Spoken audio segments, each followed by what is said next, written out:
Hello, and welcome to another episode of the Audible. I am going to be your host today. I am Lee Sessions, and I am joined by our guest today, Kwame. How are we doing, buddy? I'm good, thank you. I'm good. I'm doing it right Good, today. good. Yeah. Fantastic, guys. As you can see from my background, I'm in sunny Brunei. I'm 8 hours ahead of you guys, so I'm just. This is actually a picture I took last week myself when I was visiting tropical paradise. It's actually quite late here right now, so that's why I've got the background on. But Kwame, tell us about you. Tell us about who you are, who you play for, and who your NFL team is. So I'm a player, a commentator, an athlete, whatever you wanna call it. I play defensive back for the Solent Thrashers. Previously played for the Brunel Burners. Still a big fan to this day. I do a bit of commentary as and when I can, and when I'm required, and when I'm wanted. And of course, NFL team. I'm a Pittsburgh Steelers fan. So I can tell by the look on your face you're too proud of that one. How do you feel the Steelers did as a whole this year? I think for the past 10 years or so, the Steelers have been in purgatory. It's like mediocrity purgatory. So we're too good to get a good draft pick and too bad to do good in the playoffs. So we're kind of just stuck in the middle. I don't think a lot of the fans really want to see us be bad enough to get a good pick and reset, but at the same time, like it's kind of a necessary step that you might have to take to get to the next level. So it's one of those tricky situations that we're in right now. It is. It is. You're absolutely right. I mean, with Mike Tomlinson, kind of, always having that winning record that he seems to get every single year. It kind of put you that sort of middle of the table where all the really good draft picks are already gone, and you've got no leverage on trying to jump up and to nab anyone. So it was really difficult. But obviously now Tomlinson's gone. You've got your new head coach, Mike McCarthy, coming into the realm.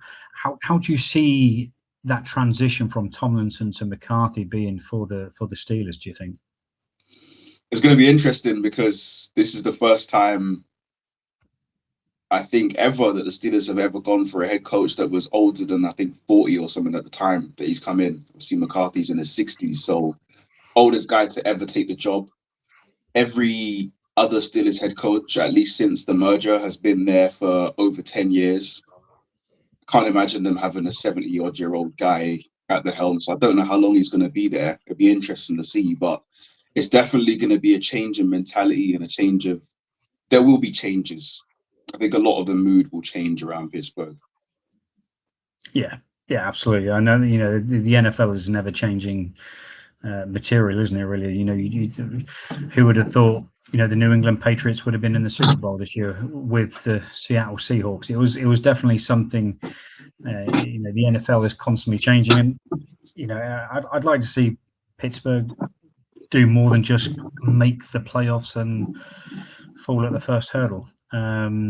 Because they've had really talented people on their roster in the last few years, and I think they're overdue a bit of A a run playoff in the win. playoffs. Yeah, a Yeah, playoff win that would be a good start. So tell definitely. us Yeah, about it's been this. a while. The fans are Tell us. so irritated from just not being able to win in the playoffs. So it's Yeah, every year the same thing happens. I think this year was different because we didn't go 3, 4 scores down before we did anything. Kept it tight until at least half time, and then of course wheels fell off in the third quarter, and that was it. But yeah, it's a tough absolutely. one. Hopefully So tell us next how year. you how you think the Solent Thrashers are going to fare up this year. How are you looking? How's the training going? How's the recruitment been?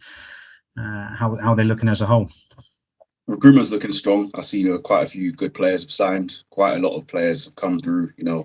Everybody knows the coaching staff and the effort that they put in, the work that they do behind the scenes. But also the pull that they have. The head coach, very very popular guy, and people want is someone that people want to play for. Which not a lot of coaches in the UK, I guess, have that sort of that reputation. So that's a positive. Of course, given how we did last year, winning most of our games and only falling short to Wembley, who have themselves gone up. I think so. A lot of people will be looking at us as one of the guys who were expected to at least make a big push in the playoffs. Other guys as well. It's not just us. I'm looking at like East Kent, for example. They've signed really well. They're always strong in the division. So obviously they're not in the same conference as us, but there'll be expectations for them to do well. Of course, the Olympians are always there about, so it's not going to be an easy ride, but it'll be fun. It'll be a fun season. It'll be interesting to see what the other guys have got in store for us as well. So personally, I can't wait. But again, being on the team and obviously being a bit biased, I'm going to say that I personally think that we can and at least should definitely make a push in the playoffs. I think if you second guess your own team, then you're setting yourself up for disaster. So, Solent obviously a few years ago, were in the Premiership. They had a bit of a wobble and came back down to Div 1. They were one of the teams that I was expecting to bounce back. So yeah, I'm really excited to see how you guys have reshaped this year and to contend for a playoff position and hopefully get the promotion. Obviously, we're going to talk a little bit more about Brit Ball at the end and the opportunities for promotion from Div 1 into the Prem that might have happened at the end of this season. But what we're going to do now is we're going to jump into some news, some breaking news that have just happened in the last few hours prior to us jumping on this podcast. So we're going to go straight into the Max Crosby trade. He's now been traded to the Baltimore Ravens for a couple of draft picks. Obviously, this is a super talented pass rusher. He's one of these guys where if he doesn't win a Super Bowl, he's going to be robbed. He's going to. Yeah, exactly, and he's obviously got traded by the Raiders a few years back, and he's been by far their best player on that team for a number of years, and now to see him go to a Super Bowl contending team, I think this is really exciting news. What do you, obviously being a Pittsburgh fan, you're going to be seeing this guy. I've got a couple of mates who are Ravens fans that won't stop giving it the talk, but it's wait until we've played each other twice, But I've got one of my closest friends is a Raiders fan, and he's fuming. He's absolutely fuming. Says that they'll have the number 1 pick, they'll have 2 extra first rounders from Baltimore, and still it's a case of rebuild. But you've got all the pieces, but what are you going to do with the pieces? There's no guarantee that the players you draft will be great players. Whereas when you trade for a player and give up your first, you now know, okay, this guy is established. He's done this in the league. He's done that. He's got this ability. We might not have a first round pick this year, but we've got this player who's definitely worth it. We had the same thing when we traded for Minka Fitzpatrick. We didn't have a first round pick that year, but we did have him, and we knew what he could do from his time in Miami. So, the Ravens definitely will feel like they've got definitely a player worth winning. They've got so many ballers. Their roster is so stacked. It's unbelievable how they didn't win the division last year, and it's unbelievable how they're not competing for Super Bowls right now. But as a Steelers fan, it'll be interesting. I just say wait and see. But I'm really, really surprised that I'm really surprised that the Raiders. I'm getting confused with the two of them. That the Raiders decided to just give up, let him go. They're really, really going in on this rebuild, and it really should work. I hope it works for them, because having seen how bad the Raiders have been for the past goodness knows how many years, I really hope it works for them. But something had to be done there. And maybe for them, I don't know if this is the right decision, but they have to. Now they're in a position where they have to just rebuild. Yeah, I think it's pretty obvious that they're going to be drafting their first round pick, or first overall pick is going to be obviously the quarterback. They're hoping is going to be the quarterback of their future, Mendoza, and it's going to be interesting to see what pick they use that they've just acquired from the Ravens, what hole are they going to fill next? Who is Mendoza going to be throwing the ball to? Has he got enough protection up front? And that's even, not even going into the question of, well, who's replacing Max Crosby?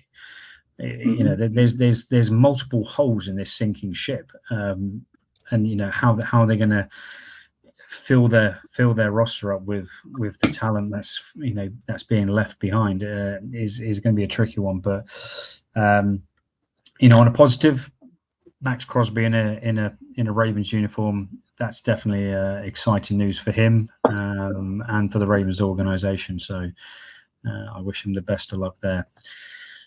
Moving on to the next bit of news. Obviously, we had the news that Montgomery has been traded to the Texans, and in light of that, we've now lost Joe Mixon, who was a former Cincinnati Bengal, played in the Texans last year and had a fantastic season.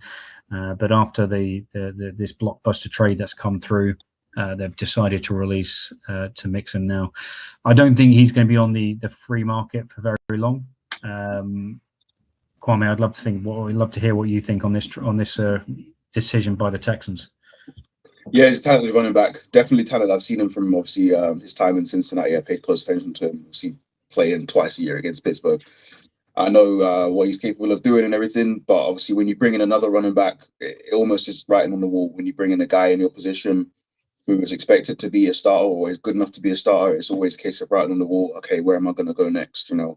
I think that he's got the talent to be able to stay in the league. Again, running backs don't typically last that long in the league compared to other positions, but he definitely has the ability and the talent to go somewhere else. One thing actually, which also connects to the previous point in the previous player, is when you then obviously release a player, or when you get a player who goes on to his next contract, obviously you end up paying them more money. When you release that player for a cap, to save cap money, of course, you then draft another player who will inevitably cost less.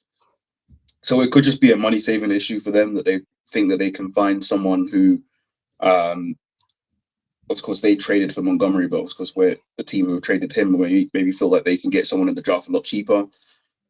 But I do think, he's got the talent to be able to stay in the league, and wherever he goes, they will definitely cherish him.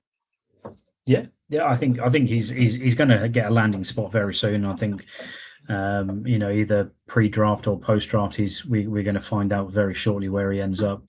I think it's very interesting how they've obviously they brought in the Texans have brought in Montgomery. They've got Nick Chubb still there at the moment, and some other running backs. Now, Nick Chubb to me is very much between the tackles sort of running back. In a sense of he's more of a run up the middle kind of guy, and I think Montgomery he has that same trait as well, where he's very much up the middle. So they've got two up the middle running backs.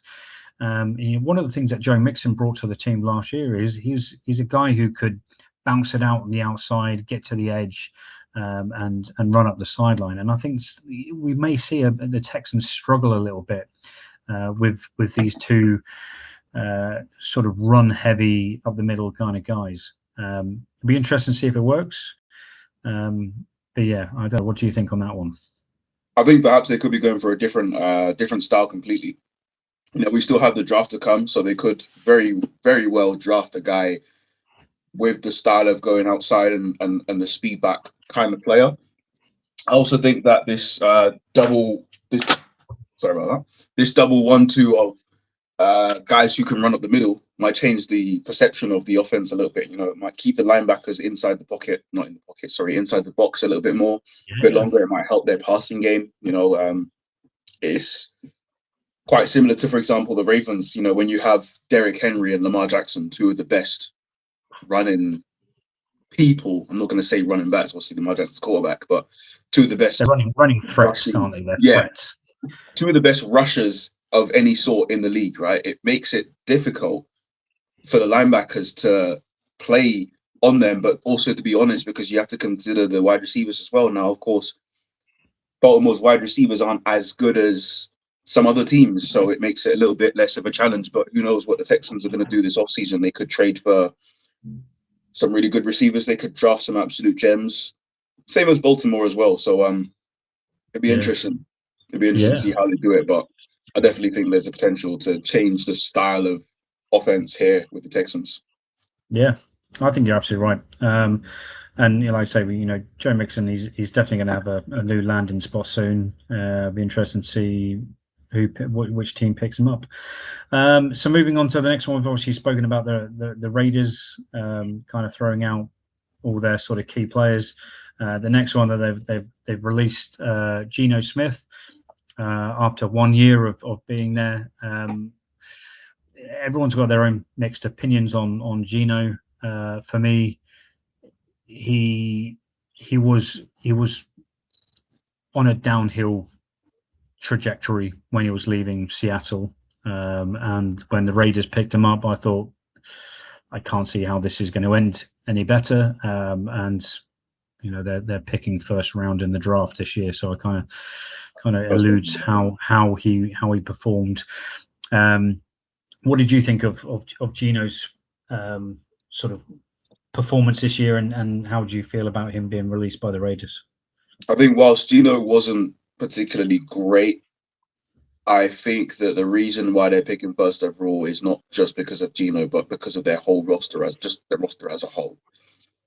It's bad. It's horrendous. Ask any Raiders fan, they'll probably agree with you. There's not really much you can say about the roster in terms of quality. But I think Geno Smith, whilst he wasn't the guy, he had some great moments. Maybe not in Las Vegas, but great comeback story, leading the way then for Donald to come through and take the helm from him in Seattle. But yeah, had some great moments. Maybe not the guy, but definitely a feel-good story in terms of his comeback from obscurity. Almost like a one last dance thing before he stunk up the gaff again with the Raiders. But yeah. I think maybe he's done. I don't imagine him getting another role unless it was maybe just a backup role or like a QB3 sort of, you're here to mentor the new guy coming in or the young guy. I can't imagine him playing much more in the league. I can't imagine him dropping down to the UFL. I can't imagine him going to Europe. I can't imagine much really unless he goes into coaching or just retires fully and just does whatever. Yeah. Don't know what he's like as a pundit. Never really heard him publicly speaking or anything, but yeah, I think coaching is probably the best route for him given his experience and everything in the game. I think you're absolutely right. I think him taking that role as a backup QB, as a veteran player, giving some advice to a young quarterback or an inexperienced quarterback is probably the way ahead for him.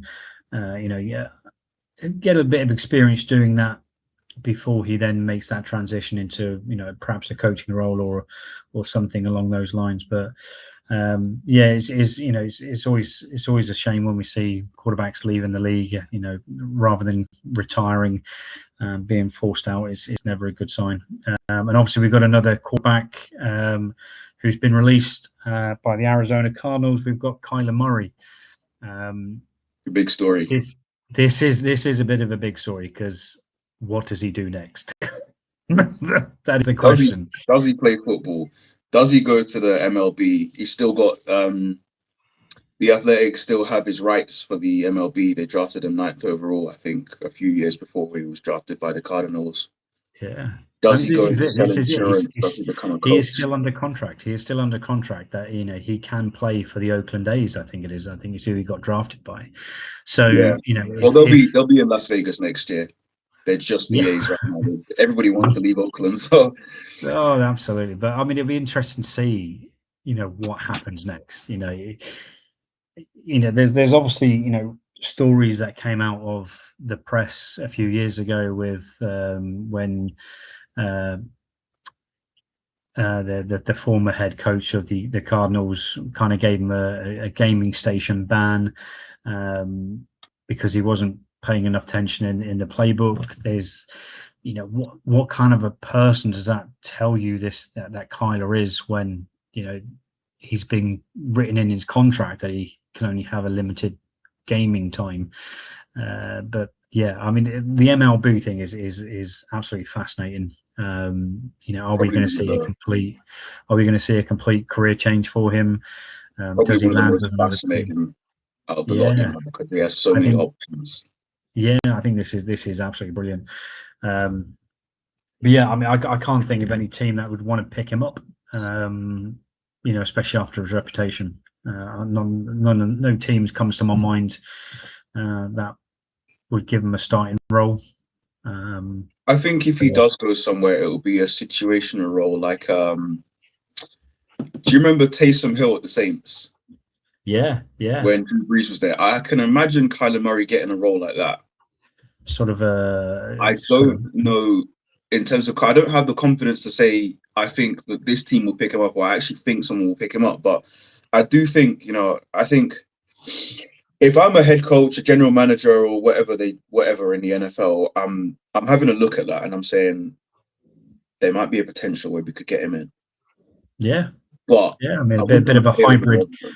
hybrid running back stroke quarterback. Yeah, I mean, I could see that. I mean, I don't think you'd be able to play tight end like Taysom did, but Nah, you know, of course not. definitely a running back sort of style QB. But yeah, I mean, that kind of wraps up the NFL news. Obviously, the other bit of NFL news that we've had is the NFL Combine. We've had some fantastic players coming through there. Obviously, Jeremy Love as the running back, the star running back that's coming through there. As well as Mendoza, there's other QBs out there. Garrett Newsomere, who's showing quite well, and a wide receiver, Zach Branch, is looking pretty good. But the main thing for me, I mean, you know, I'm an offensive lineman through and through, and for me, if you're turning up to a combine with a hairstyle like this, I think you are screaming out potential in the NFL. I mean, this mullet is absolute divine. This looks like a guy who doesn't feel pain. Oh, absolutely, Like, I wouldn't absolutely. want to. I mean, the guy's like double my size. I'm a defensive back. I'm a corner to be more specific. So I'm not a large defensive back. This guy is very likely double my size. I would not want to get into a fight with him. No, absolutely. If he squares up to me, I'm bringing a weapon. Oh, The only way, it's the only thing I can do. Like when you, like you as an offensive lineman, you probably felt this the opposite way I have because I'm a corner. But when you have a pulling guard who pulls all the way out towards the sideline, and you're lined up wide as hell, you're the widest, closest player to the sideline. Right? Sometimes there's nobody else on that side because they've lined up. Everybody's on that side, and you're on your own, and you've got a pulling guard the size of a truck running towards you. What do you do? I'll look at the offensive lineman, and you can just see through their mouth guard the biggest ear-to-ear smile, and I'm looking at him like, what's coming. I know what's happening. I know where to go to avoid it, and that's run to the sideline off the pitch. But then I'm not making the tackle. I'm getting dropped. So it's just a nope. You basically got to take it. Not today. Yeah. Anyway, that wraps up the sort of the NFL news in what's happening around the league. Obviously, there's been some breaking news within our own league, the British American Football League, and let's dive straight into it. The London Warriors are moving to Europe. Kwame, what do you think? I'm excited. I felt like this is something that has had the potential to happen for over 10 years. Of course, I'm not involved with the finances of the Warriors, obviously, right? So I don't know the ins and outs and how much money they make and the sponsorships they have and all of that. So I couldn't tell you, oh, this is the reason why they didn't go Europe, or this is the reason why whatever didn't happen, right? I know there was talk about the ELF wanting them to join when they first started. But I've always been saying that the Warriors are one of those teams that they elevate Britball so much, not just from their ability, but from the mindset that they have, the way they take training and games so seriously.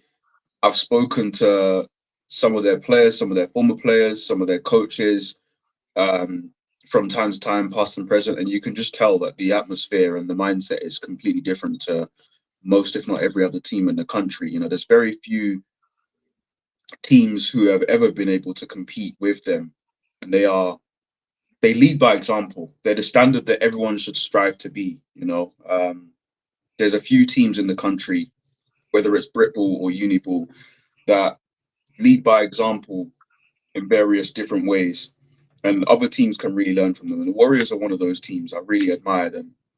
I like the fact that they go in here to Europe, sorry, and a lot of people were saying that it will diminish Britball, like the domestic side of the game. But I personally disagree because I feel like the talent itself will replace the talent lost. So if you take, for example, let's say the Warriors go to Europe, they take 90% of their squad with them, and the rest of the 10% is imports that they bring in from wherever. Let's just assume that those are the numbers, right? Yep.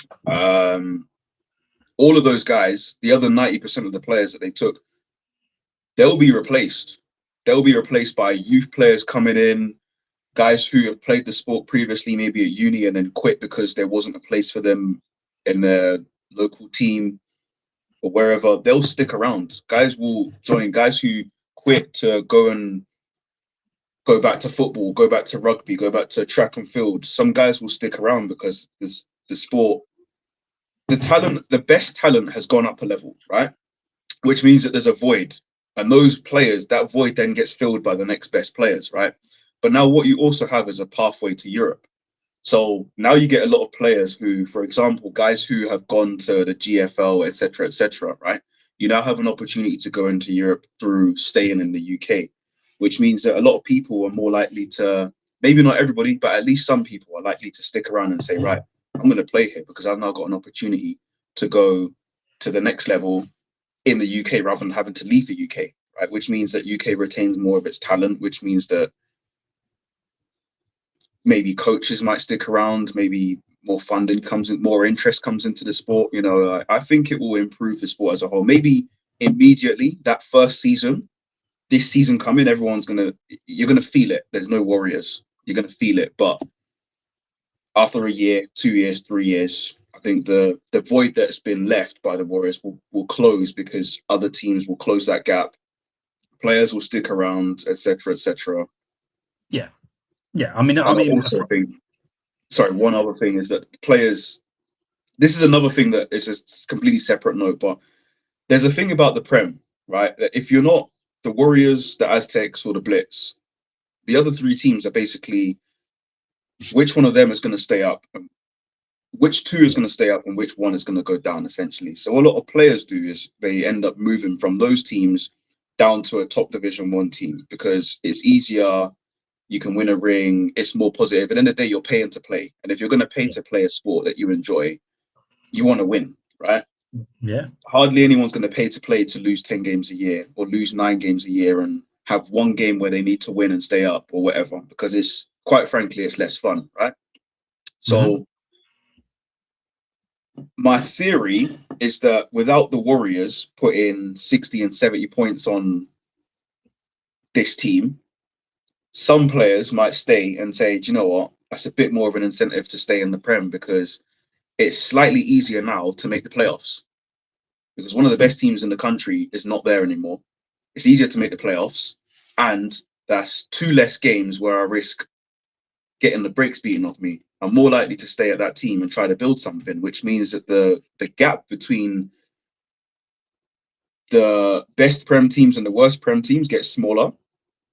And there then becomes less of a gap or more of a gap between the worst Prem teams and the best Division 1 teams. There's less overlap because now I feel like what you get, and this is why I find the whole pro rel game was interesting. You know, the Stallions at Cheetahs game last year. I found that interesting because it means that there's less overlap now.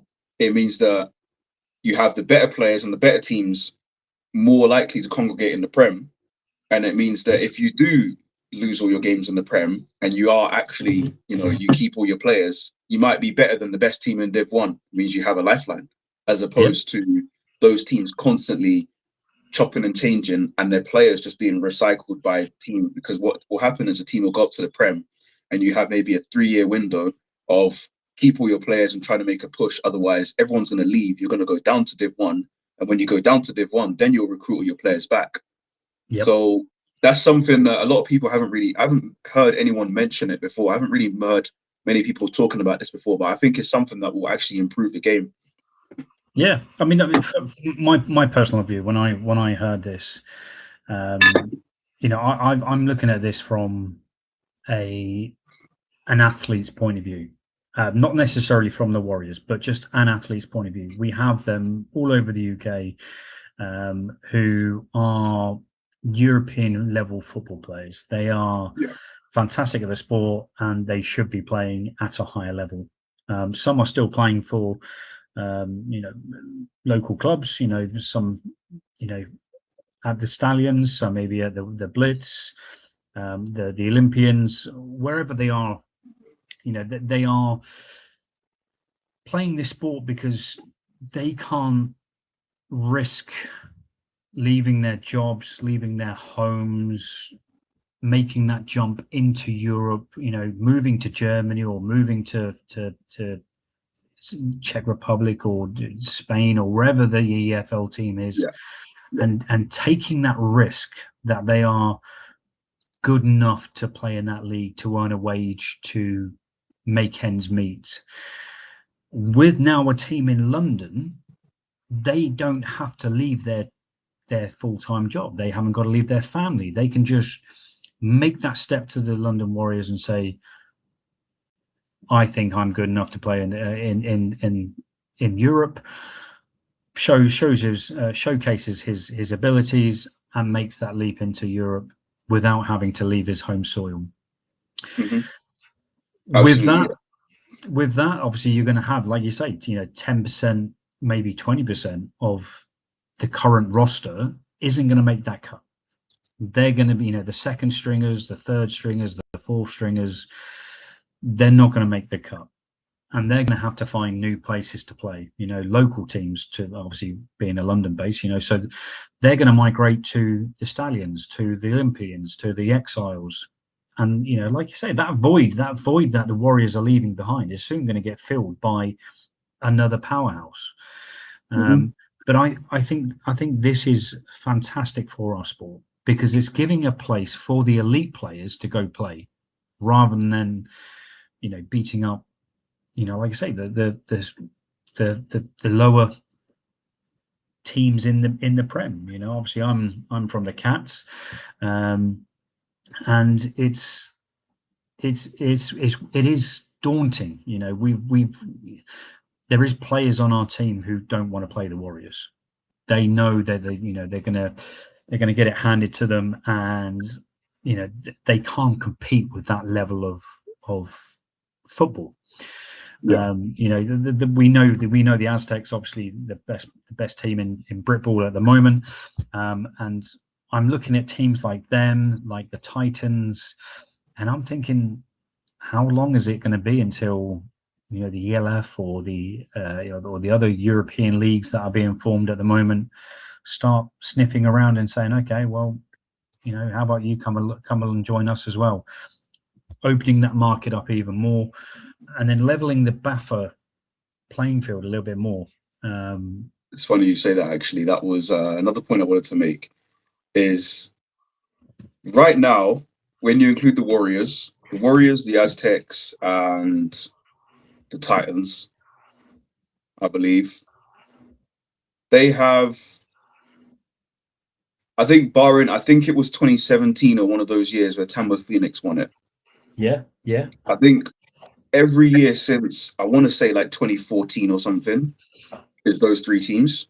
Yeah. The Aztecs only have last year's one. Titans only have, I think, the two before that or something. And the rest have been the Warriors. Pretty much all of the rest of the Warriors. Before that, the Blitz were dominating for a good few years. Yep. And before that, the Olympians were dominating for, what was it, 12 years or something? Yeah. So, like, when was the last time that Britball has had a group of teams, let's say 6 teams or whatever, that are all equally good, all good enough to compete and win or whatever. You know, most sports you won't have that. La Liga, you have Barcelona, Real Madrid. Bundesliga, you have Bayern Munich every year that are going to win it, right? Even the Premier League right now, you have maximum 3 teams that you could say are good enough to win at any moment, right? Yeah. It's different because when you have one team that dominates or 2 teams that dominate, and at the start of the season, I think the start of last Brit Ball season, I think everybody predicted that the Brit Bowl was going to be Warriors versus Aztecs. Pretty much everybody predicted it. Yeah. And it becomes so easy to predict that it's like, you know, for some people, it's what's the point in the rest of the season? So for some people, like you said, they don't want to play against the Warriors. They don't want to play against the Aztecs. I think I've just broken something. No. They don't want to play against these guys. When you take them away and you now have a bunch of teams that are seemingly more evenly matched at the top, granted, of course, the Warriors and the Aztecs are up there, and then the rest of the teams are here-ish, right? Yeah. It then makes it a bit more, of course, the overall standard is going to drop a little bit, but you have much more entertaining games now where you don't know who's going to be the winner, and it's like, okay, this is actually worth watching. Yeah. Now, that then brings me to my next point about the Aztecs, which we'll come on to in a second, but more people watching makes the atmosphere better, makes for a better product. You know, if you wanted to say, if BAFA turned around and say we wanted to start televising all Brit Ball games, right? It might not be on, like, it's not going to be on Sky Sports or whatever, but it might be on a YouTube channel of some sort. Yeah, a YouTube channel or like BBC iPlayer or whatever, for example, right?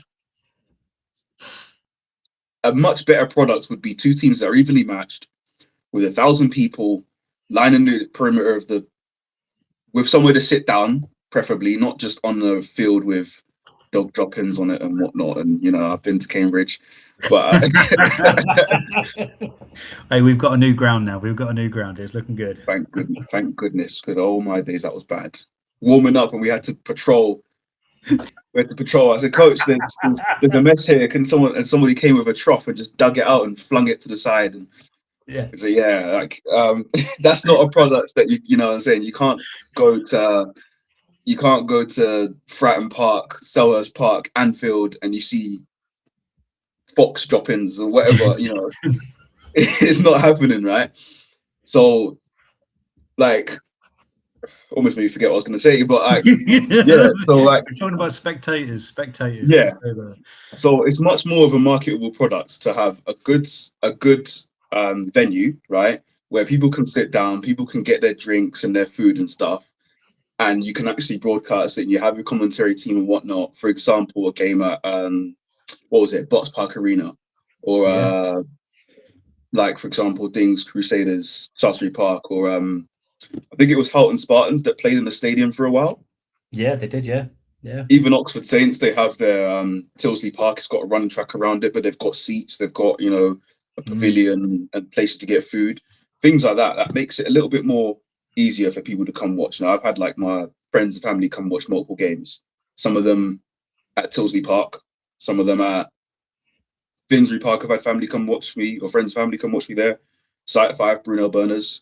You know, in some of these places, there's nowhere to sit down. So people will come, people will say they'll come, but when it gets to kickoff time and it's hammering it down with rain, freezing cold, there's nowhere to get any food, and you can't walk across this muddy grass because your shoes will get ruined. It's much less likely to get people to come watch the game. Whereas if you said, right, we're playing at, I don't know, Plough Lane, home of Wimbledon, 9,000 capacity, but you've got covered seats, you've got food, you've got drink, you've got a halftime show, you've got XYZ, whatever. It's much more of a marketable product. And I think that's what eventually Brit Ball will start to take that route when, you know, the games will get more competitive and the product actually becomes more worthwhile to push. Yeah, I mean, let's talk about, you know, a team that is, you know, is leading the charge in that. And obviously we can talk about the Aztecs. I mean, you know, you explained to me at the start of the show, before the start of the show, on what the Aztecs are doing. I mean, why don't you explain to the rest of the audience what you explained to me? I only found this out probably earlier today, so I'm probably quite late to the party myself. But if anyone is at the Aztecs and wants to provide more information, obviously please do in the comments and whatnot. But from what I've seen, obviously they play at Shaftesbury Park home with the Dings Crusaders. They obviously previously played at other places as well. Bristol is quite a hotbed for American football, but they've realised that Shaftesbury Park is quite small. They've been filling it out. They're packed to the rafters. So what they've decided to do is expand.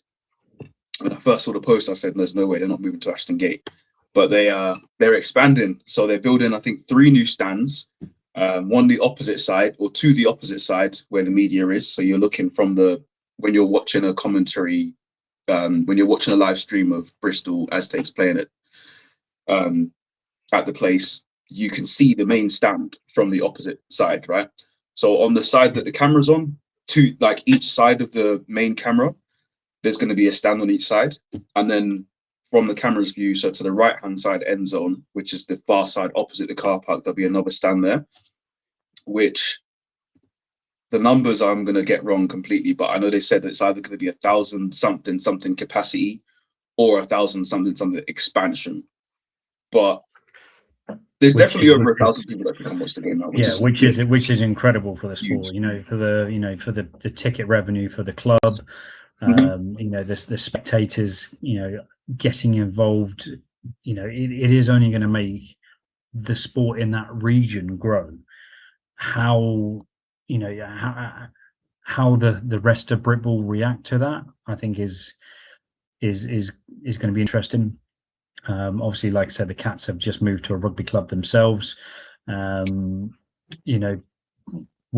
trying to get bleachers in and around the area, but obviously, the Aztecs are by far leading the charge in this. So pioneers in the game. Pioneers, absolutely, that's it. Pioneers. I think for the whole of Britball, really, Bristol are essentially saying, "Fix up or shut up." Essentially. The train is moving. You either run along and you catch the train whilst it's going past the station, or you miss out. Because in the day, like, it's not in the Aztecs' interest to wait for other teams to catch up. It's not in the Warriors' interest to wait for other teams to catch up. Whatever team, whatever sport, it's not in your interest. Your interest is to get as good as you possibly can. Right, so when everyone used to complain about the Warriors being too good and nobody wanted to play against them and whatnot, what did the Aztecs do? Get better, get stronger, recruit, get what they need to get, and they've now beaten the Warriors to a Britball title. So, it's possible that it can be done. So if the Aztecs can do it to the Warriors, if the Blitz could do it to the Olympians, the Warriors could do it to the Blitz, and the Aztecs can do it to the Warriors, somebody can do it to the Aztecs. It just takes more people to compete. It's the same thing we talk about in Uniball with Yuri. Somebody else to catch him. Now, obviously, Durham have beaten them to a title. Hopefully, next season will be more entertaining for the top division. So we're past the age of one team dominating everything, I think. And I hope that day doesn't come back. Not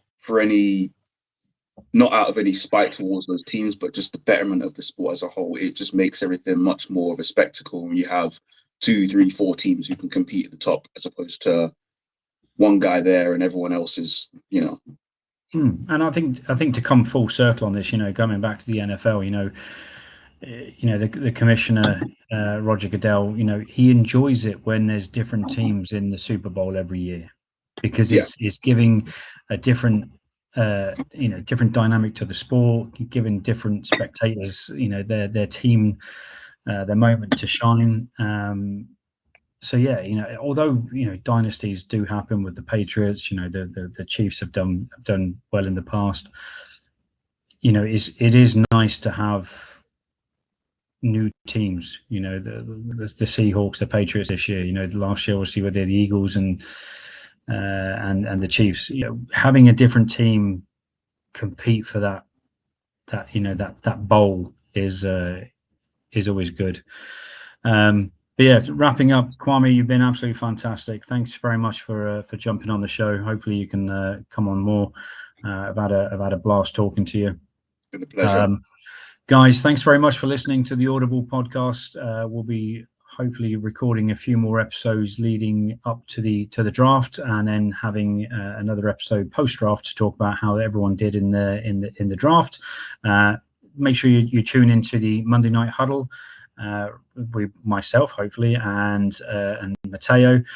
And then we've also got our new our female only podcast, which is doing fantastic. Make sure you tune into that. They talk about everything NWFL and Britball women's sport within Britball. So yeah, tune into that. But for now, guys, thanks very much. I've been Lee Sessions. I've been Kwame. It's been a pleasure. Take care, guys. Thanks very much.